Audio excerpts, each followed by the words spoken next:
Salam, sizinlə bir testin izahını paylaşmaq istəyirəm. Qeyd edeyim ki, test MHM Azərbaycan dili vəsaitinə aiddir.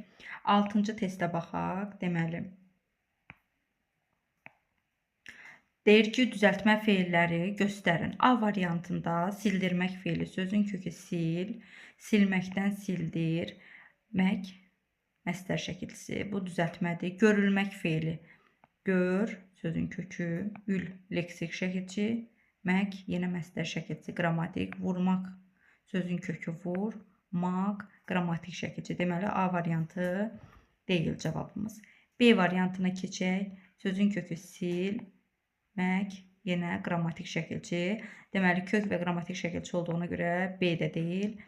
C-yə baxaq. Sözün kökü gül, gülməkdən güldürmək, leksik qrammatik. Qızınmaq sözün kökü qızmaq, qızmaqdan qızınmaq, maq da qrammatik şəkilçi. Sınanmış sözün kökü sına, sınamaqdan sınanmaq, mış.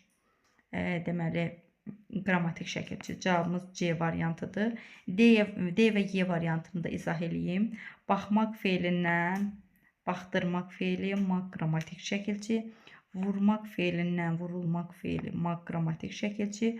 Tutmaq feili isə sadə feildir. Y variantına baxaq. Düşməkdən, üzr istəyirəm, deməli, düşün sözün kökü, mək qrammatik şəkilçi. Aşiq olmaq mürəkkəb feil, tanınmaq sözün kökü, tanı, maq da qrammatik şəkilçidir. Deməli, Y variantı da deyil. Bir məqamı diqqətinizə çatdırım. Düşünmək sözünü, məsələn, bəzən uşaqlar, abituriyentlər düşməkdən düşünmək götürürlər. Necə ki, indi mən sözü texniki olaraq səhv oxuduğum üçün sözün kökünə az qala düş götürürdüm. Amma düşünmək sözünün düşmək feilinə heç bir əlaqəsi yoxdur. Yəni, məna bağlılığı olmadığına görə sözün kökü elə düşün sözüdür. Ona görə cavabımız C variantı.